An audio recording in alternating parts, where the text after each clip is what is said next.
The history of cinema is full of paradoxes. Films that were torn apart by critics and ignored by audiences eventually became cult classics. Today, you'll find out how and why brilliant movies failed at the box office, and what helped them get a second life and the recognition they truly deserve. How did a film that destroyed its creator's career become an inspiration for Quentin Tarantino?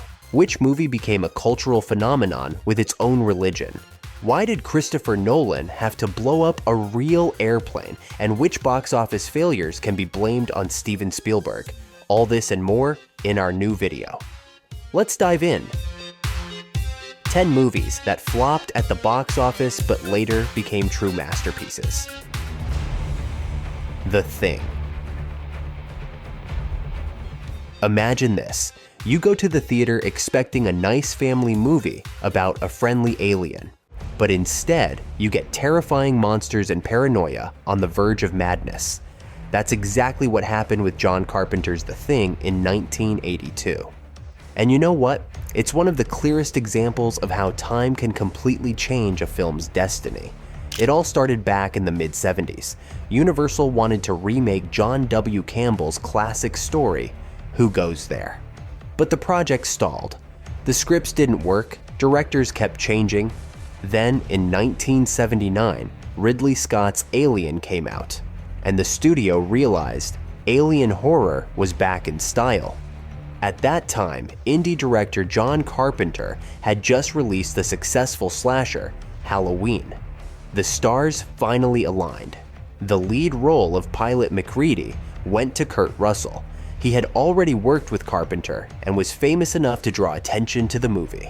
For the rest of the cast, Carpenter wanted only lesser-known actors who wouldn't distract the audience, and he even cut out female characters entirely. If it takes us over, then it has no more enemies.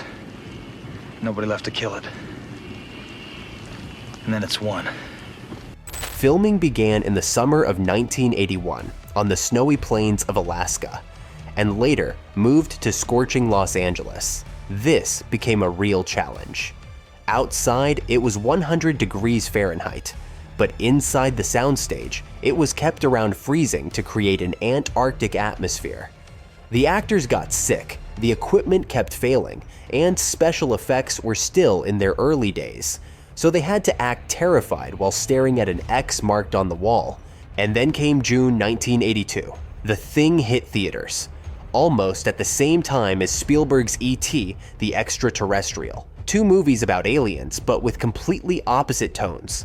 On one side, a sweet alien who just wants to go home and befriend children. On the other, a nameless cosmic horror that can take the shape of anyone and threatens all of humanity. Guess which one the audience chose? The result was brutal. E.T. became a box office hit and won tons of awards, while The Thing flopped and even got a Razzie nomination. With a budget of $15 million, The Thing earned only about $20 million. Universal immediately terminated Carpenter's contract. "If The Thing had been a hit, my career would have been completely different," he later said. But the most interesting part came later. By the late 80s, the film literally came back to life, thanks to VHS and television. Audiences and critics rediscovered the movie and reevaluated it. The unexpected success of this former box office failure sparked novelizations, comic books, attractions, a video game of the same name, and even a 2011 prequel. Today, The Thing remains one of the most influential horror films, inspiring countless directors, from Guillermo del Toro to Quentin Tarantino. Revolutionary special effects, masterful paranoia, and a perfectly claustrophobic atmosphere. All of this keeps Carpenter's film relevant even today. So if you still haven't seen this movie, it's time to fix that. Trust me, it's worth it. What do we do? Why don't we just wait here for a little while? But E.T. claimed another cult classic as its victim. Let's talk about that one next. Blade Runner. Audiences were expecting a spectacular action film about a robot hunter. But instead, they got a slow, philosophical drama about the meaning of life. Back then, a commercial failure with lukewarm reviews, but now, an acclaimed sci-fi masterpiece. How did a film that nearly ruined Ridley Scott's career become a cult classic? Let's find out. Picture this. Ridley Scott had just hit the mark with Alien, and the studio gave him the green light for a new project. Warner Brothers expected to see a space action film in the spirit of Star Wars. After all, Harrison Ford was in the lead role. But Scott picked up Philip K. Dick's novel with the intriguing title, Do Androids Dream of Electric Sheep? And created a slow, philosophical parable about what it means to be human. The producers were stunned. And speaking of Ford, he actually didn't want to be in this movie at all. He constantly clashed with Scott and thought his character was boring. Are you yawning in the middle of this while I'm breaking it down? Huh? Did you hear what I said?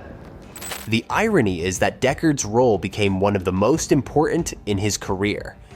One of the film's biggest mysteries. Who is Deckard? Human or replicant? Harrison Ford insisted he was human. Ridley Scott believed the opposite. What do you think? But if you set the conflict aside, what does the audience get? A visual masterpiece that shaped what the cinematic future would look like for the next 40 years. Neon lights, acid rain, flying cars among skyscrapers. The design team blended Art Deco with Asian architecture and created something incredible. And the most impressive part? All those stunning special effects were made with miniatures. No CGI at all. And then came June 1982, the same month when E.T. the Extraterrestrial crushed the thing at the box office. Critics were divided. Some slammed it for being too slow, others praised its philosophical depth and visual style. The latter ultimately won. Blade Runner received plenty of nominations, even an Oscar nod. But audiences walked out of theaters en masse, confused by what was happening on the screen. The studio even forced Scott to add Ford's voiceover and a happy ending, which only made the film worse. With a budget of $30 million, Blade Runner earned just over $40 million, catastrophically low for a project like this. But home video saved this film, just like it did for The Thing. By the late 80s, intellectuals and cinephiles suddenly realized they had overlooked a true masterpiece. I've seen things you people wouldn't believe. In 1992, the director's cut was released, without that dreadful voiceover, and everything finally clicked. The film now sounded completely different. The slow pace stopped being annoying, and the philosophy resonated more deeply. Today, Blade Runner is the Bible of cyberpunk. The Matrix, Ghost in the Shell, Alita, Battle Angel, they all borrow Ridley Scott's visual language. The film demands attention and a willingness to think.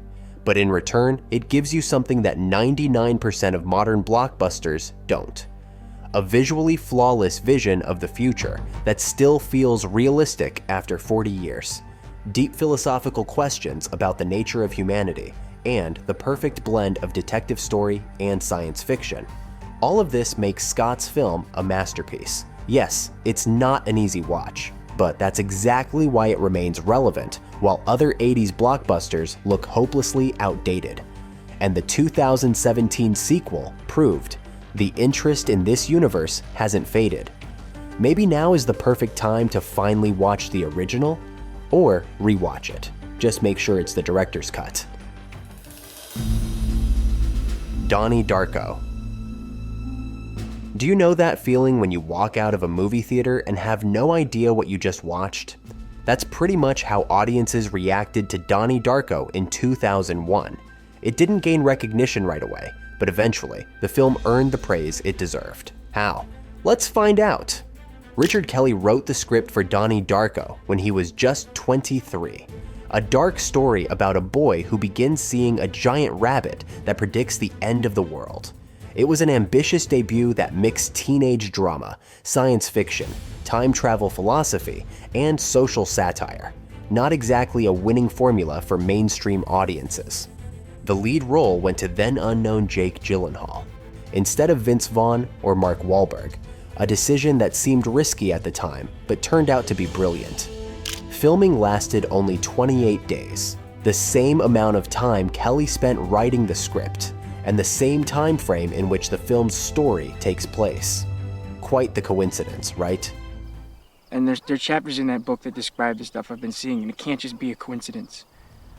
But the rabbit costume for Frank took several months to make and cost $42,000, almost 1% of the entire film's budget. Donnie Darko premiered in January 2001 at the Sundance Film Festival, where it received mostly positive reviews. It even went on to win several awards, a promising start. But the film didn't hit theaters until October 2001, the worst possible timing. America was still reeling from the events of September, and a dark story about a plane crash and the end of the world was the last thing audiences wanted to see. As a result, the film made a miserable $500,000 against a $4.5 million budget, a complete flop. But the true life of Donnie Darko began on DVD. The home release, which included the director's cut and plenty of bonus features, became a real hit, bringing in a total of $10 million. The film began to grow a following, with fan theories, interpretations, and passionate admirers. It even returned to theaters in a limited re-release, earning the creators another $7.5 million. Finally, Donnie Darko got the recognition it deserved. Frank the Rabbit became a pop culture icon, and the film became a classic of indie cinema. Donnie Darko paved the way for a whole generation of indie films, proving that complex, ambiguous movies can still find their audience, even after failing at the box office. So why should you watch it? The unique atmosphere of uneasy melancholy, the multi-layered story that offers new interpretations with every viewing, and Jake Gyllenhaal's brilliant performance all guarantee an unforgettable experience. When it reminds me, It reminds you how beautiful the world can be. yeah. Donnie Darko is proof that true art doesn't always get immediate recognition. Sometimes masterpieces just need time for the world to be ready for them. Tenet. Instead of another intellectual blockbuster, audiences got a puzzle that's impossible to fully understand on the first try. Back then, disappointment, but now, a cult favorite. How did Christopher Nolan's most complicated film win an army of devoted fans? Let's break it down. Tenet is a spy thriller about a secret agent who manipulates time to save humanity. Christopher Nolan worked on the concept for over 20 years, drawing inspiration from quantum physics and time paradoxes.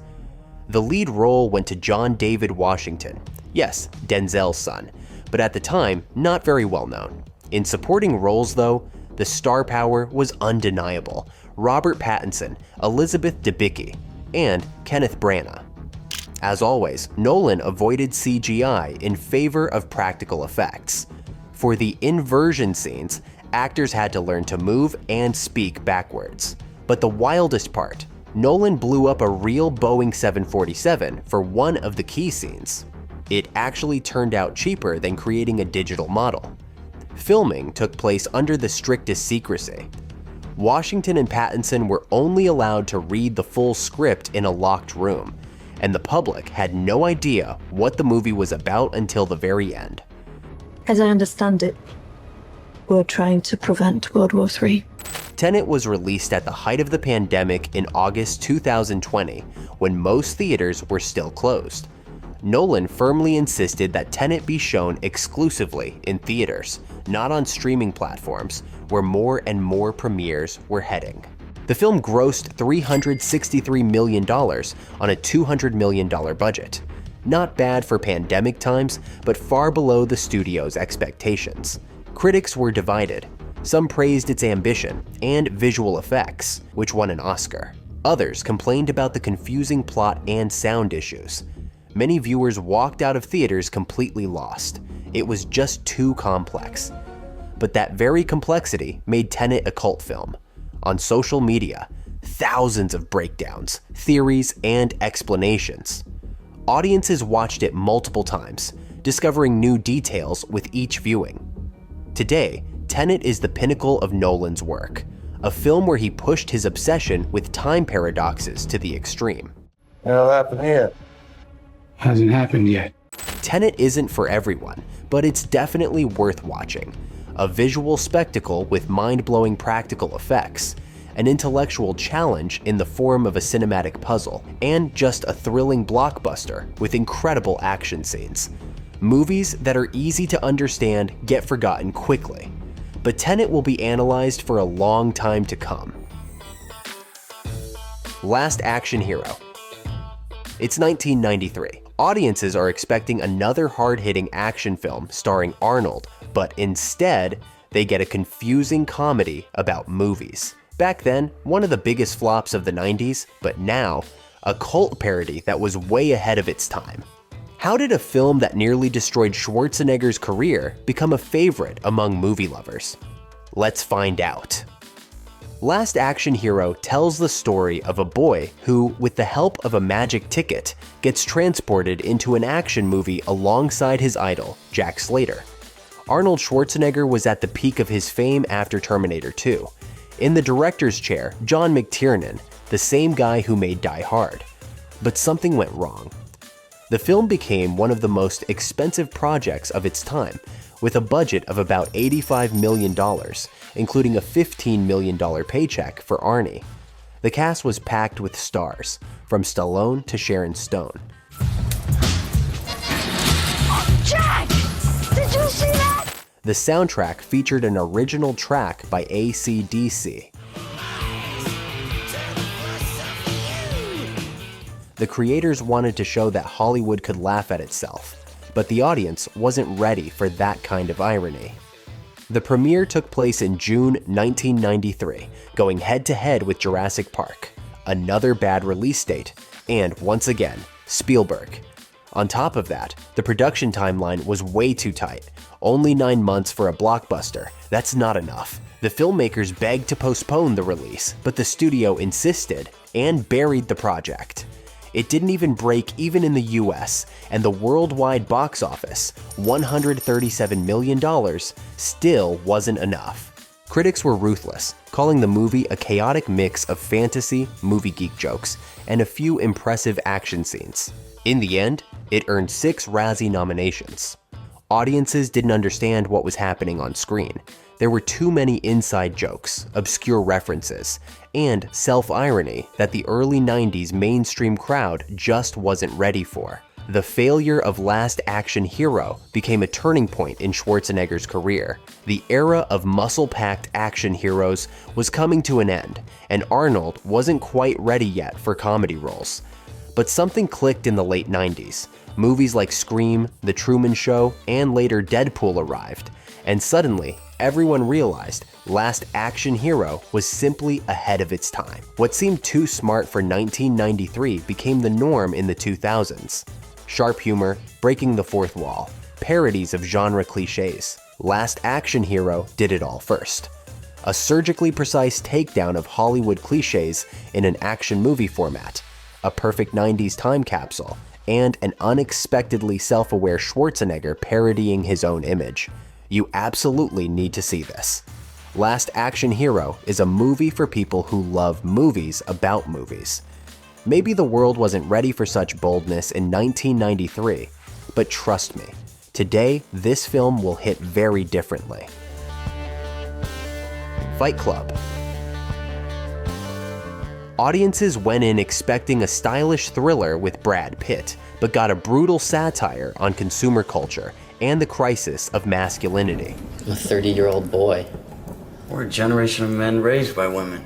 I'm wondering if another woman is really the answer we need. Back then, scandals, protests, and a box office flop.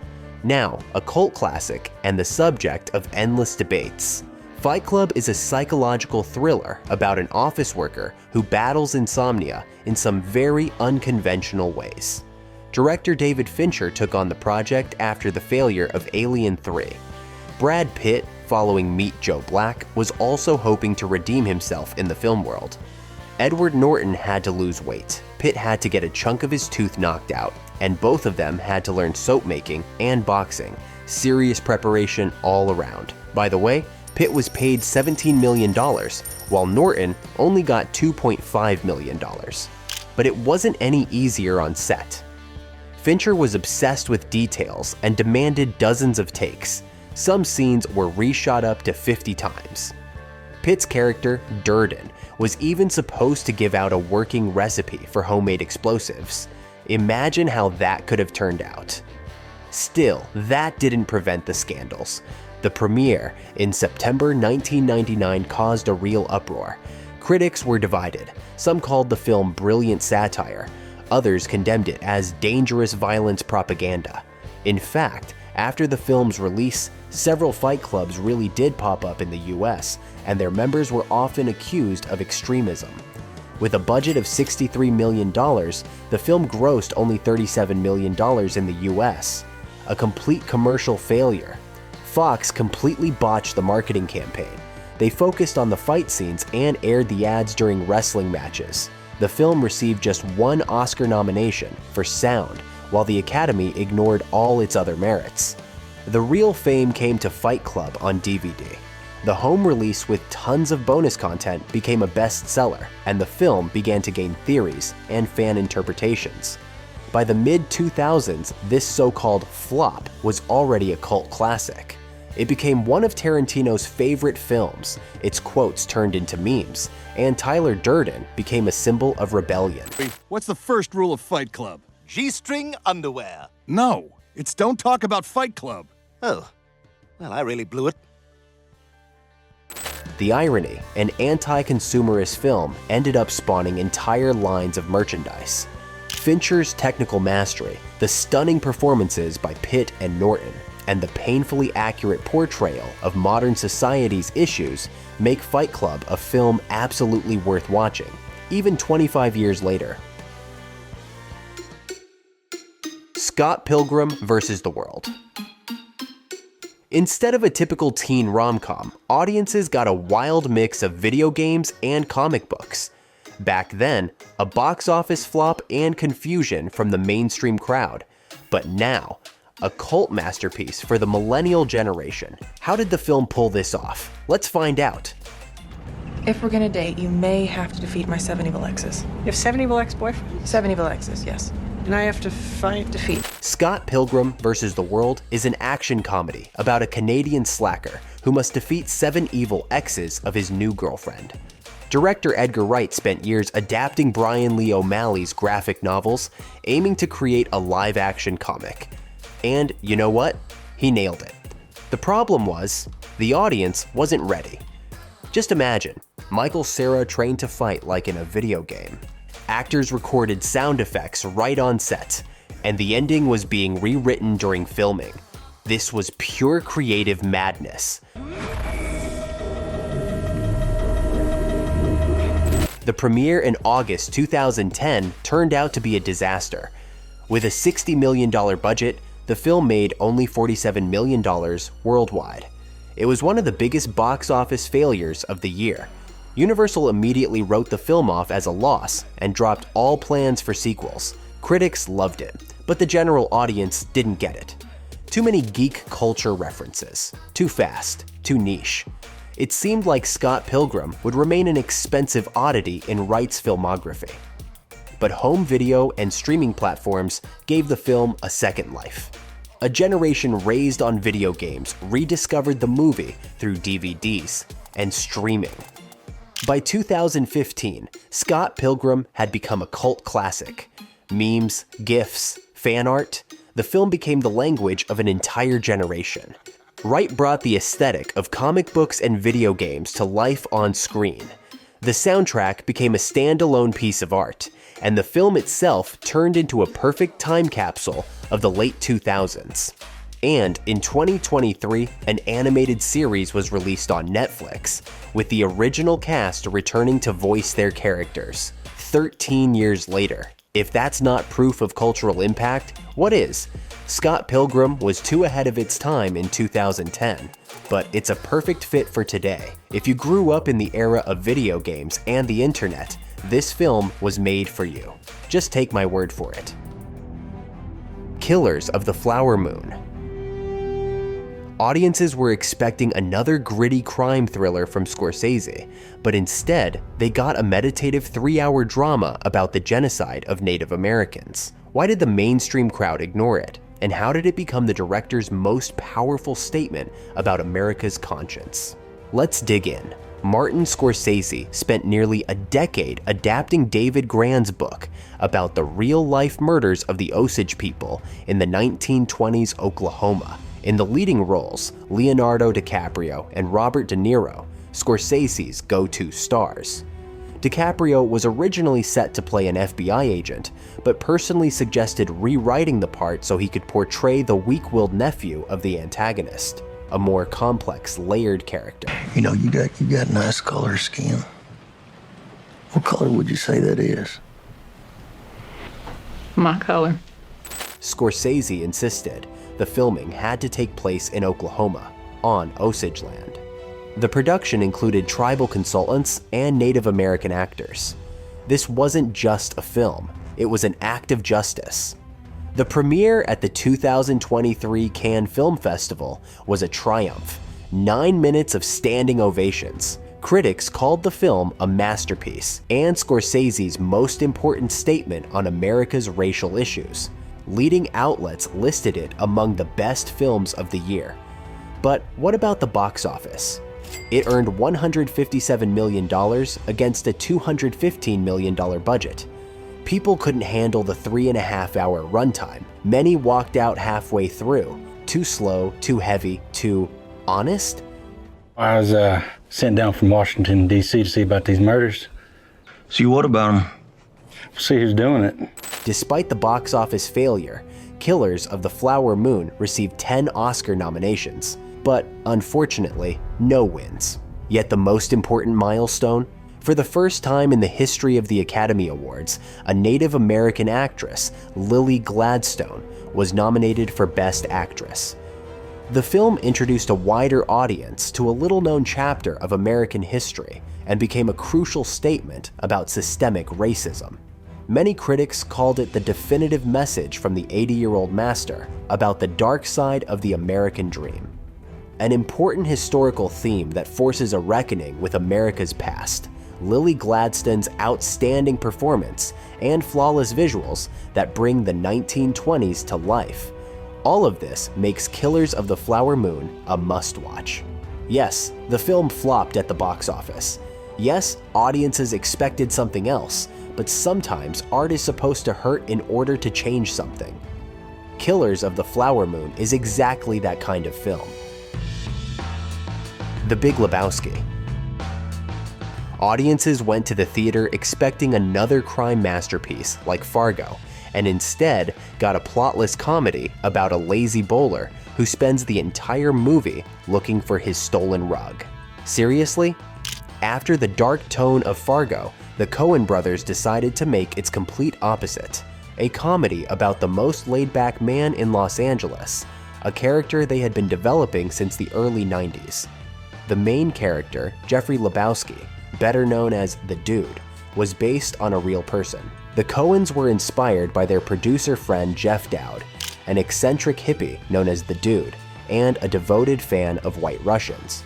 The roles of Sobchak and Donnie were written specifically for John Goodman and Steve Buscemi, but The Dude could have been played by Mel Gibson at one point. Jeff Bridges wore his own clothes on set, even gained weight, and started slouching to fully embody the role of a total slacker. January 1998. The Sundance premiere. Total critical disappointment. No one could believe that the Oscar-winning creators of Fargo made this. In March, the film hit US theaters, earning just $18 million on a $15 million budget. A huge flop. Another $28 million worldwide helped, but it was far from a success. But just a few years later, The Independent would call it the first cult film of the internet era. How? Well, you know, that's just like your opinion, man. Thanks to late-night reruns and early online forums, The Big Lebowski slowly built a growing fan base. Its absurdist humor and the dude's Zen philosophy unexpectedly resonated with a generation tired of the aggressive 90s. By the 2000s, the film had a full-fledged cult following. Fan sites, merch, costume parties, and in 2002, the first Lebowski Fest, unlimited bowling, contests, and, of course, White Russians. These festivals continued for years across various cities in the US and beyond. But it didn't stop there. In 2005, a parody religion called Dudism was founded, based on the dude's principles, with tens of thousands of fans becoming ordained Dudist priests. Film critics also gave the movie a second chance. On rewatch, they saw it as a philosophical parable and praised its fresh take on the classic detective story. The film began appearing on best-of lists and became the subject of in-depth analysis. So why should you watch The Big Lebowski? The Coen brothers' unique absurdist humor, eccentric characters, and a cinematic anti-stress therapy that teaches you to just go with the flow. And, of course, the incredible transformation from flop to cultural phenomenon. Event Horizon. Here I come, motherfucker! Imagine this. Audiences were expecting a space odyssey or an epic action film, but instead they got a demonic horror aboard a starship. The result? A box office flop and a storm of criticism for excessive brutality. And today, one of the most influential space horror films, which inspired the creators of Dead Space. In the mid-90s, director Paul Anderson set out to create a haunted house in space. Event Horizon tells the story of the rescue ship Lewis and Clark, which is investigating the sudden reappearance of a spaceship that vanished years ago. His inspirations: Gothic architecture and classic horror films. The lead roles went to Lawrence Fishburne as the captain of the rescue team and Sam Neill as the ship's designer, who literally went to hell, and what they created was truly terrifying. Where we're going, we won't need eyes to see.